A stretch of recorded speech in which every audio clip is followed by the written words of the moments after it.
প্রিয় দর্শক শ্রোতা, আসসালামু আলাইকুম। ট্যাক্স ক্লিনিকের আজকের ভিডিওতে আপনাদের সবাইকে স্বাগত। আশা করি আপনারা সবাই ভালো আছেন।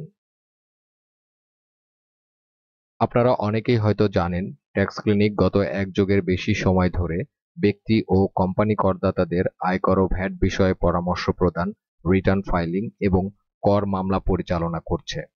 পাশাপাশি গ্রাহকদের অ্যাকাউন্টস অডিট ও আরডিএসি সংশ্লিষ্ট কাজ এবং বিভিন্ন ধরনের লাইসেন্স গ্রহণ ও নবায়নের কাজেও সহযোগিতা করছে। দেশের জনগণের মধ্যে ট্যাক্স সচেতনতা বৃদ্ধির লক্ষ্যে ট্যাক্স ক্লিনিক 2015 সাল থেকে কর আইনের গুরুত্বপূর্ণ ও জটিল বিষয়গুলো সহজ ভাষায় লিখে সোশ্যাল মিডিয়ায় প্রচার করছে। তারই ধারাবাহিকতায় এখন থেকে ভিডিও আকারেও কিছু পোস্ট প্রকাশ করা হবে। আমাদের লেখা এবং ভিডিও যদি আপনাদের ভালো লাগে তাহলে অবশ্যই শেয়ার করে অন্যদের দেখার সুযোগ করে দিবেন এবং পরবর্তী ভিডিও ও কর বিষয়ে আপডেট তথ্য পেতে আমাদের পেজটি ফলো করবেন। তাহলে আর কথা না বাড়িয়ে আজকের মূল আলোচনা শুরু করা যাক। আমাদের আজকের আলোচ্য বিষয় ট্যাক্স ডে অর্থাৎ 30শে নভেম্বরের মধ্যে রিটার্ন দাখিলে ব্যর্থ হলে একজন ব্যক্তি করদাতা কী ধরনের আর্থিক ক্ষতির সম্মুখীন হবেন সেই বিষয় নিয়ে আলোচনার শুরুতে আমরা দেখে নেই ট্যাক্স ডের মধ্যে রিটার্ন দাখিল করতে ব্যর্থ হলে আয়কর আইনে কী ধরনের শাস্তির বিধান রয়েছে। এক্ষেত্রে প্রথমে যে বিষয়টি রয়েছে সেটি হলো করদাতা তার সকল প্রকার কর অব্যাহতি, কর রেয়াত, কর অবকাশ ও হ্রাসকৃত কর হার সুবিধা বঞ্চিত হবে। উদাহরণ হিসাবে বলা যায়, একজন চাকরিজীবী করদাতা যদি ট্যাক্স ডের পরে রিটার্ন দাখিল করেন তাহলে তিনি তার মোট বেতন আয়ের 1/3 কর অব্যাহতি সুবিধা পাবেন না। দ্বিতীয়ত যে বিষয়টি রয়েছে সেটি হলো করদাতা ট্যাক্স ডের মধ্যে রিটার্ন দাখিল করলে যে পরিমাণ কর দিতেন সেই পরিমাণ করের ওপর মাসিক 4% অতিরিক্ত কর অর্থাৎ বার্ষিক 48% অতিরিক্ত কর বা সুদ প্রদান করে রিটার্ন দাখিল করতে হবে।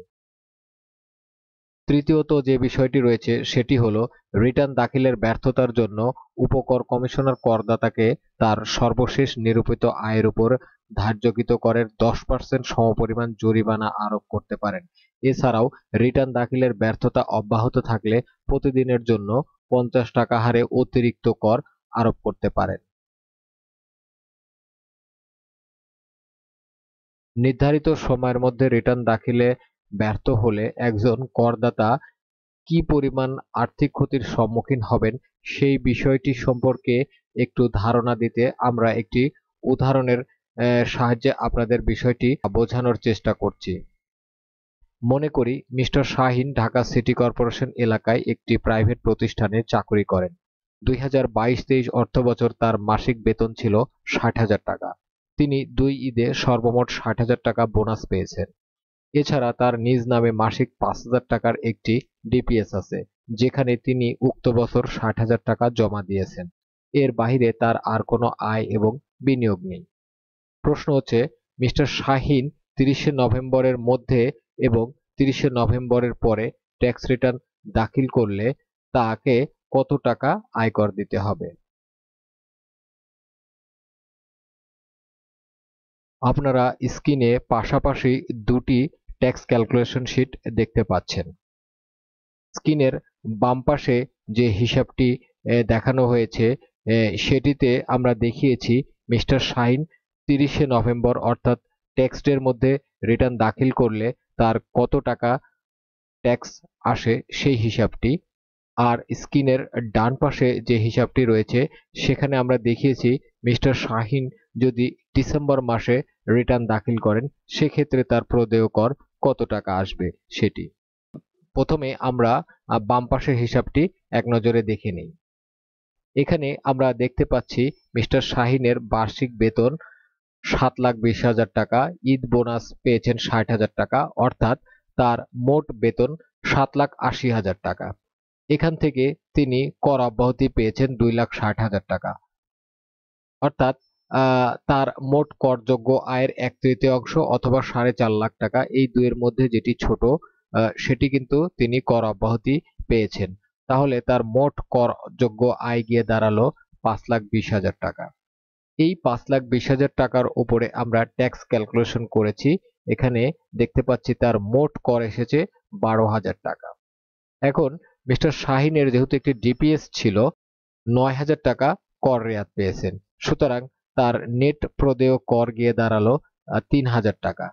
তো মিস্টার শাহিন যেহেতু ঢাকা সিটি কর্পোরেশন এলাকায় চাকরি করেন, সেহেতু তার মিনিমাম প্রদেয় ট্যাক্স হবে 5,000 টাকা। এরপরে আমরা ডান পাশের হিসাবটি এক নজরে দেখে নিই।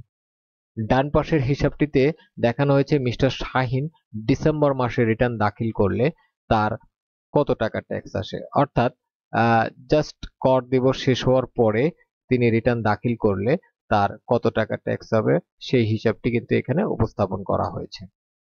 এখানে আমরা দেখিয়েছি মিস্টার শাহিন যদি ট্যাক্স ডের পরে অর্থাৎ ডিসেম্বর মাসে গিয়ে রিটার্ন দাখিল করেন তাহলে তার প্রদেয় ট্যাক্স কত টাকা হবে সেই হিসাবটি।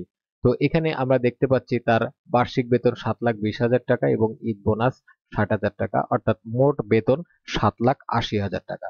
এখান থেকে কিন্তু তিনি আর কর অব্যাহতি পাবেন না, কারণ তিনি কিন্তু ট্যাক্স ডের মধ্যে রিটার্ন দাখিল করতে ব্যর্থ হয়েছেন। সুতরাং তিনি আর কোনো কর অব্যাহতি কিন্তু এখানে পাবেন না। তাহলে তার মোট করযোগ্য আয় হবে 7,80,000 টাকা। এখন এই 7,80,000 টাকার উপরে যদি আমরা স্ল্যাব অনুযায়ী ট্যাক্স ক্যালকুলেশন করি তাহলে দেখতে পাচ্ছি তার মোট কর গিয়ে দাঁড়িয়েছে 39,500 টাকা। এখন এই 39,500 টাকা থেকে কিন্তু তিনি আর কোনো কর রেয়াত সুবিধাও পাবেন না, কারণ তিনি কিন্তু আইনি শর্ত অর্থাৎ ট্যাক্স এর মধ্যে রিটার্ন দাখিলে ব্যর্থ হয়েছেন। ফলে তিনি কিন্তু কোনো কর রেয়াত সুবিধাও আর পাবেন না। ফলে তার মোট কর গিয়ে দাঁড়ালো 39,500 টাকায়। এর সঙ্গে তিনি কিন্তু এখন আইনত তাকে মাসিক 4% অতিরিক্ত কর বা সুদ প্রদান করতে হবে। তো এখানে যেহেতু আমরা ডিসেম্বর মাসের জন্য হিসাবটি করেছি, অর্থাৎ তাকে 1 মাসের সুদের হিসাব আমরা এখানে দেখিয়েছি। তো এখানে দেখতে পাচ্ছি তার 1 মাসের সুদ এসেছে 1,580 টাকা। তাহলে তার নেট প্রদেয় কর গিয়ে দাঁড়ালো 41,080 টাকা। তো দর্শক শ্রোতা, আপনারা দেখতেই পাচ্ছেন যে শুধুমাত্র 1 মাসের ব্যবধানে তার প্রদেয় কর কিন্তু 5,000 টাকা থেকে বেড়ে 41,080 টাকা হয়েছে, অর্থাৎ 36,080 টাকা কিন্তু তাকে বেশি ট্যাক্স দিতে হবে শুধুমাত্র নির্ধারিত সময়ে রিটার্ন দাখিল না করার কারণে। এখানে আরো একটি বিষয় বলে রাখি, কোনো ব্যক্তি যদি এই নির্ধারিত সময়ের মধ্যে রিটার্ন দাখিলে ব্যর্থ হন তাহলে উপকর কমিশনার কিন্তু তাকে একটা জরিমানাও করতে পারেন। এক্ষেত্রে মিনিমাম ট্যাক্স 1,000 টাকা কিন্তু আরোপ করতে পারেন। এই তুলনামূলক চিত্রের মাধ্যমে আমরা বুঝতে পারলাম যে ট্যাক্স ডের মধ্যে রিটার্ন দাখিল না করতে পারলে কিন্তু একজন করদাতা বিপুল পরিমাণ আর্থিক ক্ষতির সম্মুখীন হবেন। আশা করি এই ভিডিওটি দেখার পরে আপনারা যারা করদাতা রয়েছেন তারা অবশ্যই সতর্ক হবেন এবং চেষ্টা করবেন নির্ধারিত সময়ের মধ্যে আপনার আয়কর রিটার্নটি দাখিল করতে, যার ফলে আপনি অতিরিক্ত কর দায় বা করের চাপ থেকে কিন্তু রেহাই পাবেন। অন্যথায় কিন্তু আপনাকে অনেক বেশি কর গুনতে হবে। তো এই ছিল আমাদের আজকের আলোচনা। আশা করি আমাদের এই আলোচনাটি আপনাদের ভালো লেগেছে এবং এ থেকে আপনারা কিছু না কিছু উপকার পেয়েছেন। তো আমাদের এই ভিডিওটি যদি ভালো লাগে তাহলে অবশ্যই এটি শেয়ার করে অন্যদেরকেও দেখার সুযোগ করে দিবেন। পাশাপাশি আমাদের ফেসবুক পেজে অবশ্যই লাইক দিয়ে ফলো করবেন এবং চাইলে কিন্তু আপনারা আমাদের ইউটিউব চ্যানেলটিও সাবস্ক্রাইব করে এই সমস্ত ভিডিওগুলো কিন্তু আপনারা পরবর্তীতে দেখতে পারেন। তো আজ এ পর্যন্তই। আপনারা ভালো থাকুন, সুস্থ থাকুন। আগামীতে ইনশাল্লাহ আবার কথা হবে। আল্লাহ হাফেজ। আসসালামু আলাইকুম।